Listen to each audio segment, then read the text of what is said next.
All right. So today I'm playing a little game called Academia School Simulator. And I figure I'd use this time to just reminisce a bit on my own school years and my now life as a teacher, right? Which is, it's one of those things where, well, I guess you'll learn a bit more as I'm talking about it. I'll just continue game. I started once earlier. It's a new school, so it's still pretty rough. But this game is pretty fun. It's a school sim.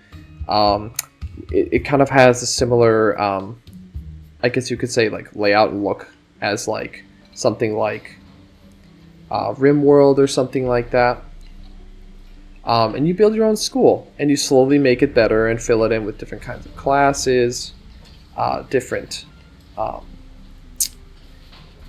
admin and teachers and janitors and lunch people, and it's a really fun game. But yeah, I wanted to talk about my time in school. I can't really say too much in terms of my like elementary and middle school career, if you even want to call it that, because back then I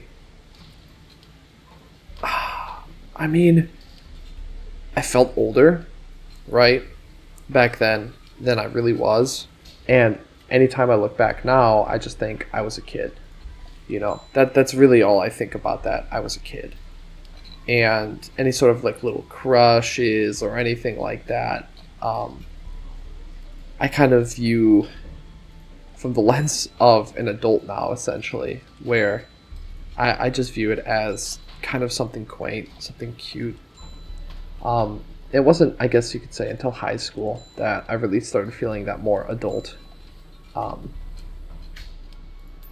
guess, mentality coming out, which obviously makes sense because that's when you're really becoming an adult. Realistically, middle school kids are still quite childish, and as you get older, you kind of end up seeing how high school kids aren't too far away from that, but they are a bit different than middle school kids. But throughout high school, especially, I guess I'm blessed. You could say I'm blessed to have experienced so much, and had love, had adventure, had freedom to do stupid stuff, and it's really helped form me into the person I am today. I think it's much better than, being, I guess, limited or too focused on my academics. But that's also, I guess it's part of the problem that I faced at that point in my life, right? Was that I didn't really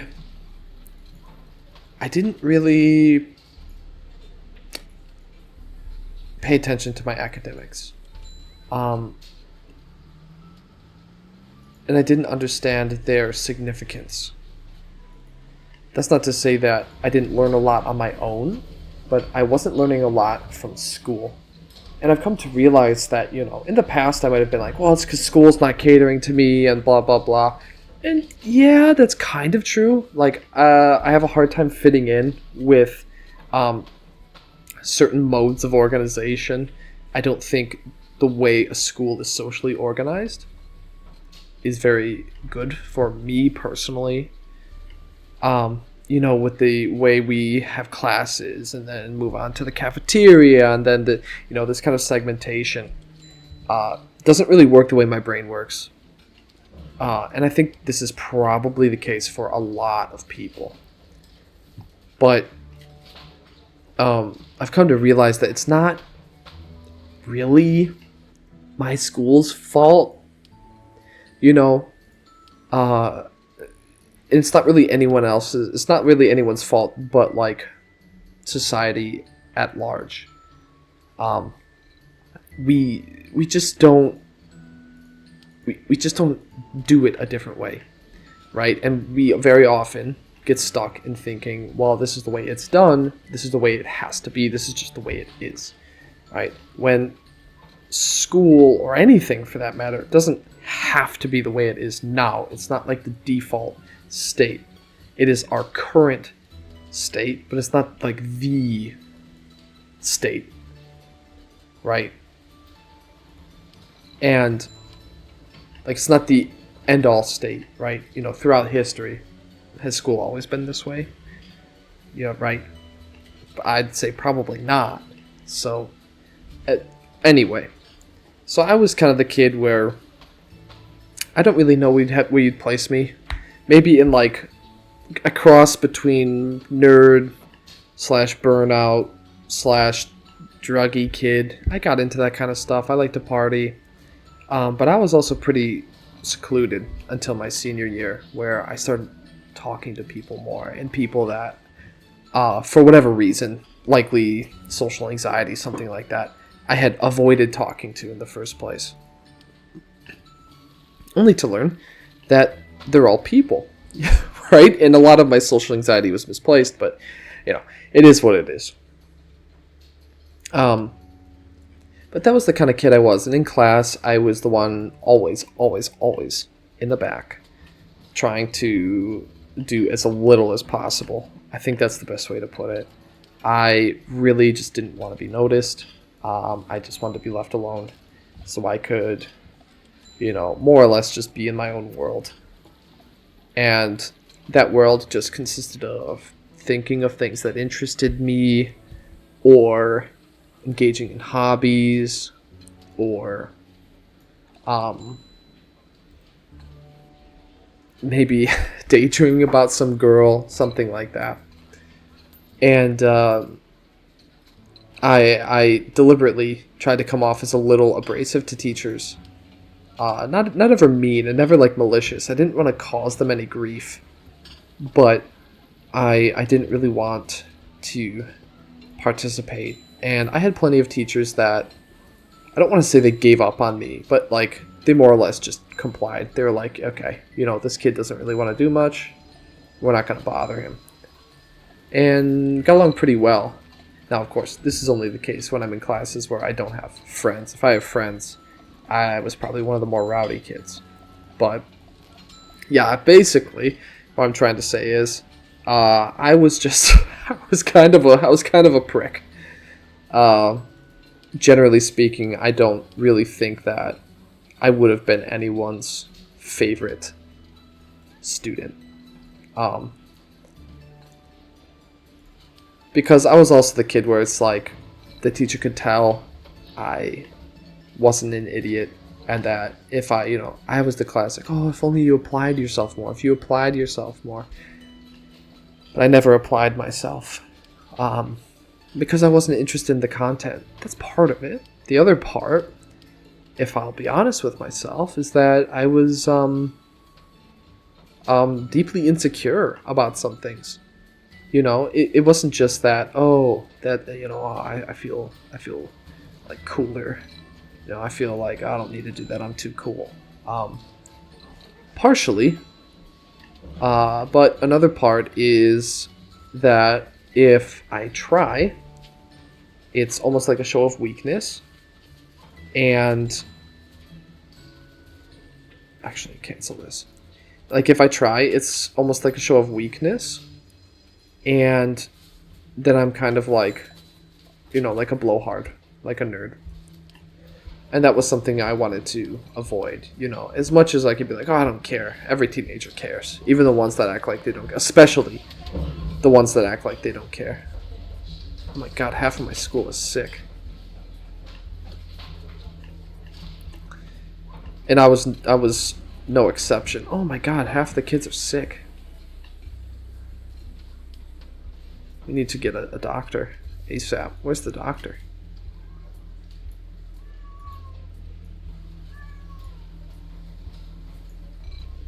Can't really find him. But, you know, it was just a complex time. But, you know, I guess you could say I'm glad it's over. But it's not really... I'm not really glad because it was difficult, which it was. I'm more so glad because I enjoy being an adult more. Okay, here we go. Health as well. And especially as soon as I hit like 26, 27, like things really started clicking in place. Way more than they had been before. And as, you know, mature and interesting and whatever as I thought myself to be before, I certainly wasn't. Right? I absolutely was not. But, you know, I only say that to, I guess, to transition into today, right? Basically, you know, to sum it up, I was a little bit of a troubled kid, not a bad kid. Didn't really get in with the wrong crowd. I did hang out with some maybe not great people, but I never got in too deep, and I never, like, trusted them with my life, right? But I was just average, leaning on bad, I think, when it comes to school. But oddly enough, decided to go to college. It's a long story, but, you know, to put it short, it's because, you know, I was working, kind of hit a wall, and knew that I had to go back to school if I wanted to have a decent future. And I went back, and I loved it. It was awesome. I love learning. And I fell in love with learning, like, much more explicitly than I had before. Because I've always been really into learning, but, like, self-directed learning. And as soon as I, like, really got into college and it wasn't bankrupting me, I learned that, wow, I really love learning. Not just love learning, I love research. I love school. I love getting together with just the sole purpose of talking about things and figuring things out and becoming better at doing things. And so,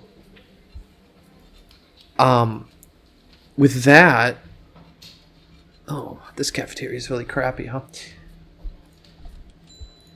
And so, with that, I decided to keep studying and pursue a master's degree, which is, like, unthinkable. You know, I guarantee you that I would have some teachers who would be shocked that I studied that much and went that far.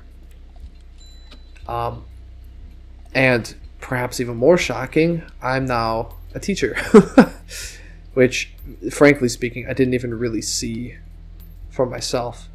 But, you know, it's another case of something where throughout my life, you know, even when I was in that quote-unquote burnout kind of stage, I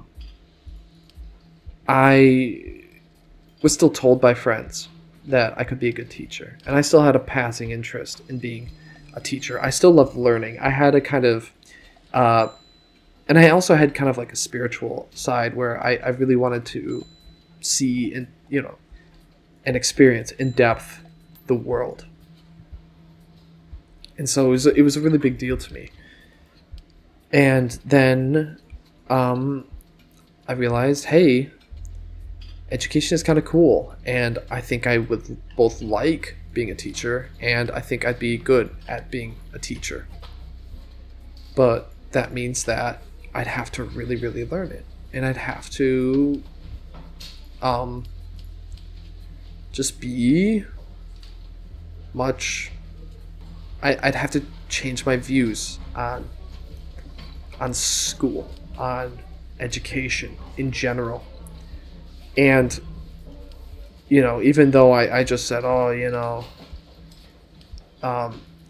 it was my fault, education didn't really let me down. I still mostly agree with that. I do mostly agree it was still my fault. But I've also come to learn that there are other ways of doing education that... There we go. though there are other ways of doing education that... What do I need? Source with a water fountain. Okay. That we don't do. And that, even if it's maybe foolish, I have something of a chance to change the world in a way that I see fit, or to reach out to people like me who maybe thrive in a much different educational environment. Now, unfortunately,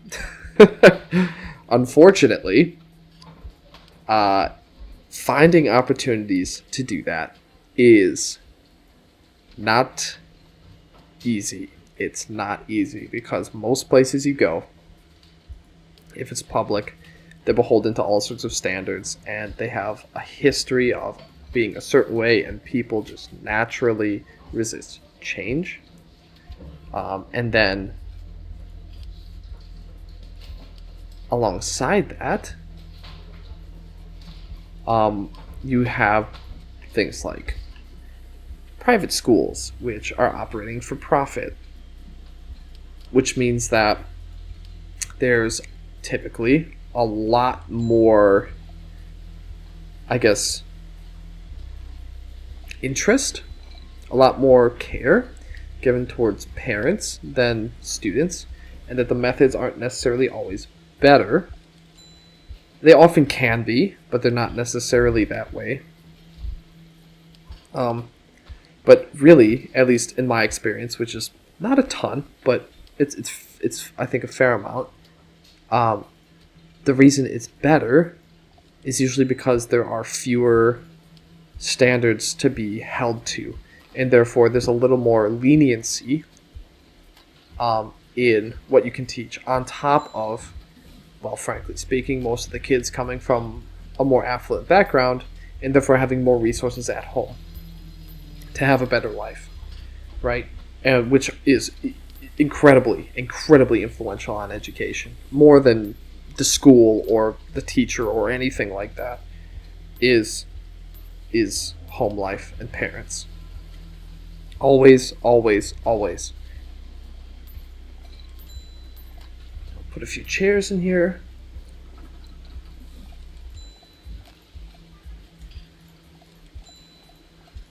A couple of beds. Oops.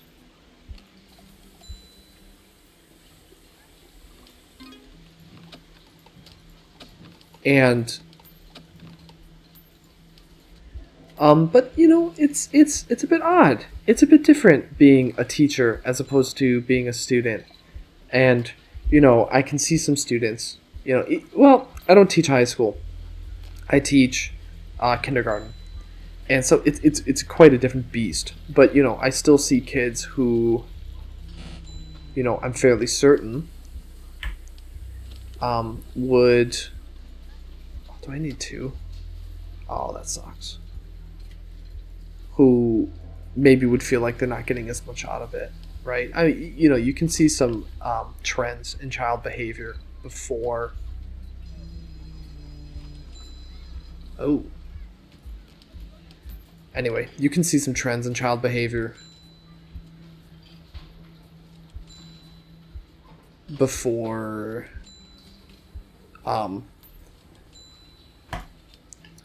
they get older, which obviously can change by quite a bit, but yeah,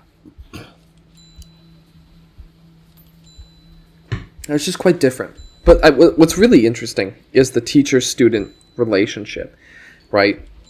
Where as a student, you, especially in my case, you might not fully realize how much you look up to the teacher and how much you want their approval and how much you care about their opinion and care for them as people. And maybe it's due to emotional immaturity. Maybe it's due to the general rebelliousness you might feel from not liking the system. Okay, I have negative money. Okay. Let's go to staff. But,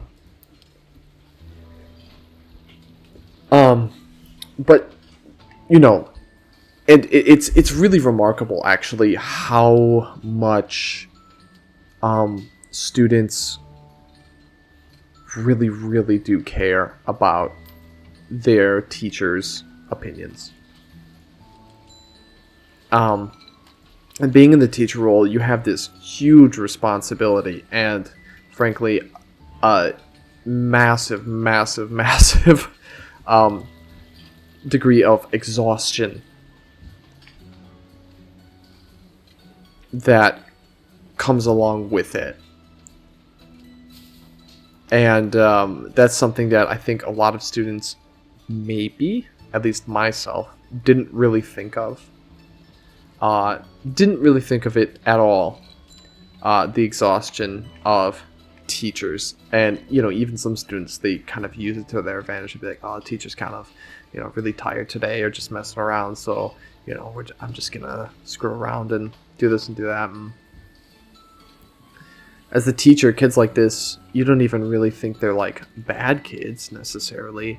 You just, it's just frustrating, because any decent teacher will see the capacity for learning in their kid. They'll see the good side of the kid, even if, a lot of the time it seems like, oh, they're only seeing the bad side.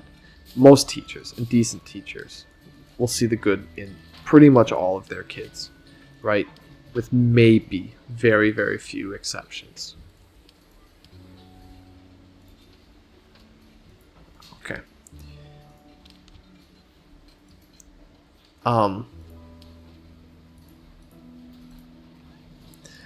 So when kids are acting up or they're kind of, not being great, it's weird, because as a student or maybe as a layperson, be like, whatever. There's nothing to it. This just a bad kid is a bad apple. They're never going to be good. But as a teacher, you can't really help yourself. You just kind of see, the good in the kids, and you want to see the good in the kids. You want to see them succeed, even if you're, a little pissed off, even if you're exhausted, even if you hate dealing with them. There's this underlying love that's always there, that you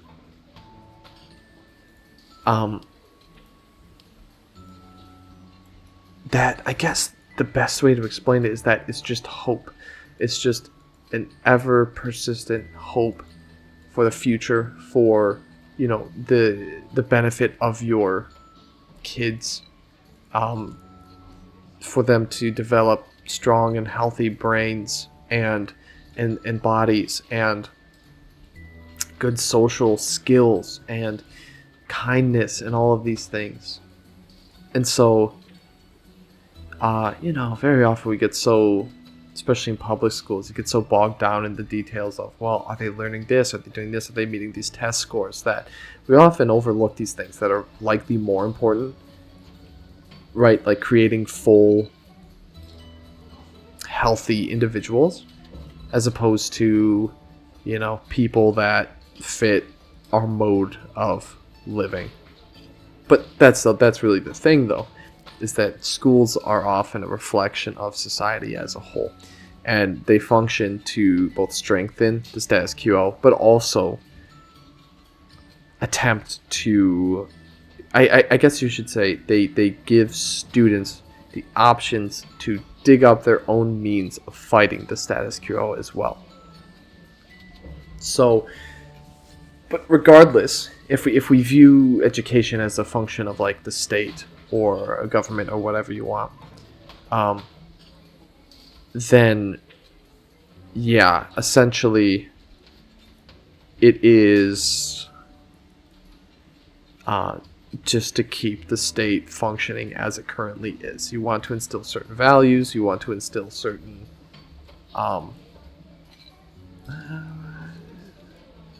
let's just do this. You want to instill certain values, you want to instill certain ideas of like history or of art or whatever, right? And essentially to keep your society functioning the way it is, with in terms of values, in terms of common experiences, things like this. And so if you want to change the way education is, that would necessitate changing the way society is. So this is why certain things like maybe Montessori, or there was this school called Summerhill, or what is that other school called? I can't quite remember, but other modes of education, they work in, I mean, all of them worked decently. People would be like, well, was it better than our public education now, and blah, blah, blah. And realistically, not always, no. I wouldn't say that, but in a lot of ways, yeah, it kind of was better. Or can work better for certain people, but we deny ourselves these chances, or these opportunities. We deny ourselves the diversity of education practice. I'm not exactly sure why we do it. Part of it's our economic mode. It's not really possible to have a widespread Montessori system, especially if it's like a public Montessori system, for example, without really changing minds and changing hearts. Because another problem is that people are used to seeing like immediate, what's it called? Like immediate results, and they just want to see good test scores. And their concept of decent education hinges on test scores or immediate results or repeating facts, right? Which is a sign of intelligence, a certain kind of intelligence, and I think a valuable intelligence. But it's a limited view of what intelligence is.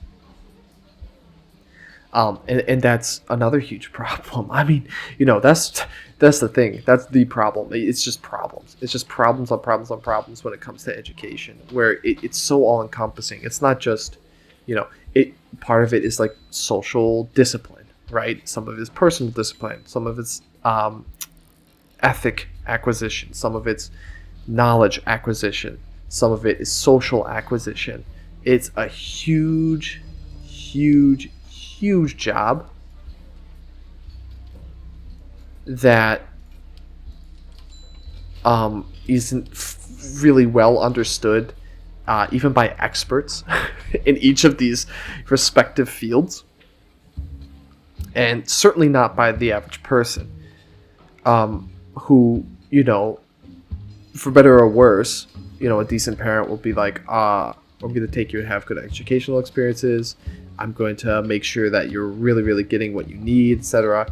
And then your average decent parent will be like, well, you're getting your homework done, you're hanging out with friends, you're being nice to your teacher. And then you have maybe your average parent who isn't really involved at all. So if we wanted to move towards a system or a different mode of education to a largely disinterested population or misled population, then, or uninformed population, maybe is the way to put it, then it's just not going to really be possible, even if it's better for a lot of kids. And so it's relegated to the private sphere. And when you put it in the private sphere, that immediately implies a degree of inequality. That being, the people who can afford the better things will get the better things, which means that, something like Montessori, something like Summerhill, something like these different modes of these different educational theories. Is this guy cleaning when he's will be exclusive for those better off, which furthers this economic divide and social divide, and it becomes a huge problem. And so that's kind of what really struck me when I was studying education was that it's really not as simple as it's genuinely not as simple as, oh, go to school, learn stuff. It's not even like, oh, it's about, how you um, you know get knowledge and how you use it. It's not even that, man. It is like a full socio-political, economic, like it is so tied to everything that it's almost too nebulous to grasp. Like it's what is education? It doesn't even feel like it's real at times.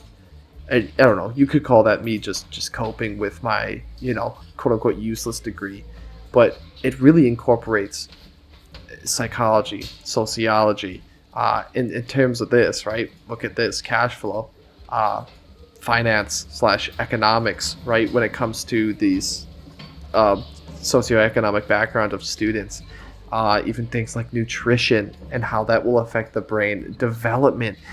It's too encompassing, right? To be an expert in it is truly impossible. You'd have to be an expert in a certain part of it, but there's no way you could be an expert in all of it,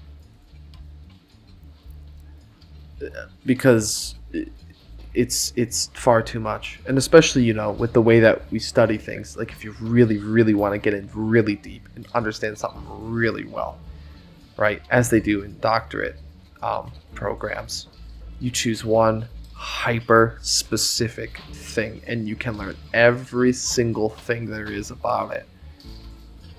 In a school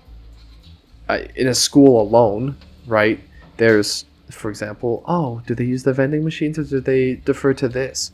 How does their relationship with the lunch ladies affect that? How does the way they wash, is it enough, or does it cause nutritional problems to the kids? Can they taste it out even if they're not conscious of it, and therefore they go to the vending machines more? Or like, do they choose the snacks in the vending machines because they're more accustomed to eating that kind of thing outside of school? What kind of background do the kids that choose the vending machines over the school food? What kind of houses do they come from? What kind of parents do they have? What does classroom behavior, why do certain kids behave this way? And why do they behave this way if they're from this social class? Why do they behave this way in this area, not that area? It's too much. It's too much, right? One single school could be a bottomless pit for research. So how the hell are we gonna, understand schools in general? How are we going to understand the massive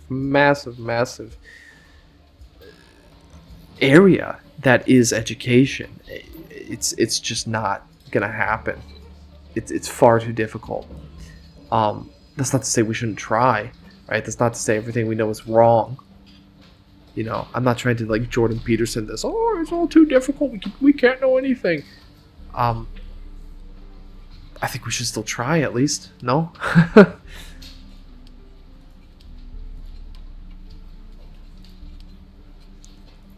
least that's my point of view.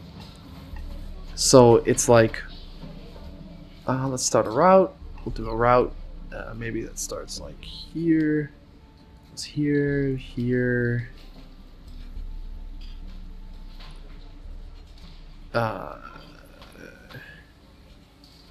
And then into here, and then we'll complete the route here. Yep, we'll put 1 on it. Great. Do another route. We'll do 1 route from here, into here, and we'll complete that route. Cool. And so it can be a really mind-blowing thing, education, and it's something that I really want to keep learning about, both through hands-on experience as a teacher working in schools, and hopefully later on I kind of want to try out other types of education, try out other theories. Maybe I could get into a Montessori school. Maybe I could be a homeroom teacher for a bit, maybe an ESL teacher. I could even try to be a principal. Who knows, Maybe I start moving into other things within education, like curriculum planning or creation, or third-party independent educational companies, things like this. I don't necessarily want to get into consulting because consultants have a pretty bad rep among teachers, because they're usually the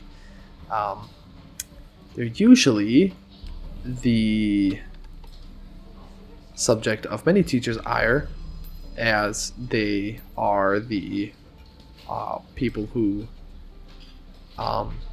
come in for training days that teachers often feel waste their time. But it's neither here nor there. It's just it's a potential future for me, and it's something I look forward to. I'm always happy to teach and to help others better themselves. I even have the second channel. I've been planning a little educational series on the Dao De Jing, or Tao, how would you say it? Like Tao Te Ching, and like it's an old Chinese philosophy that it goes quite deep and is really overlooked in the West especially, but is something that I think we could all learn like a lot from, and is something that I'm pretty passionate about. And I'd love to share that with we'll do this. I'd love to share that with as many people as possible. So, if you're interested, leave it a comment. I can link it to you later on once I finally complete it. I've been busy, being a teacher. I don't have much time. I go to school, teach for a bit, come home, and then I've got a little bit of time to myself before my wife comes home, and then I'll usually spend the evenings with her. So it's it's a whole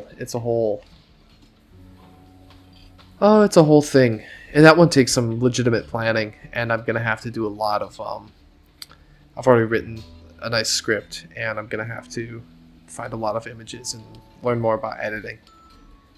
It's like they say, never stop learning. You'll be like, oh, lifelong learning, blah blah blah. Yeah, lifelong learning. I'm really into it. I'm going to keep up with it for the rest of my life. For sure. Because I love it. But there we are. We're on day 4. We're losing a lot of money. Hopefully we can change that up. And sorry I didn't showcase too much of the gameplay, but it speaks for itself. It's not incredibly complex.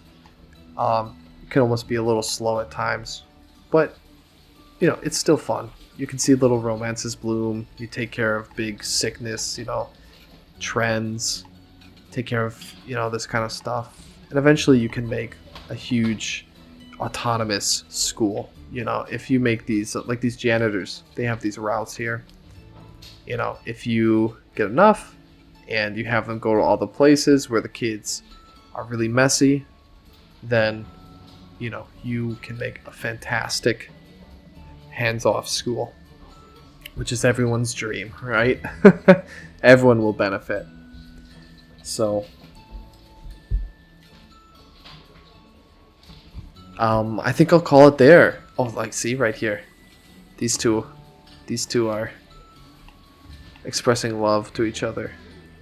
Oh, look at this, a couple of boys out in the hallway. Let's see the status. He's crushing on my one true love. He's a sarcastic nerd. And then we have this compliant, unpopular kid. That's nice, right? Everyone's gone into here. The whole school's in here.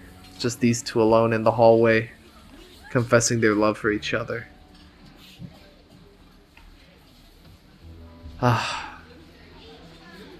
It brings you back, doesn't it?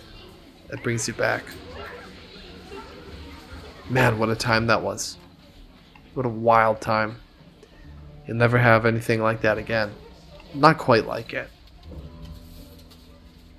It's so different.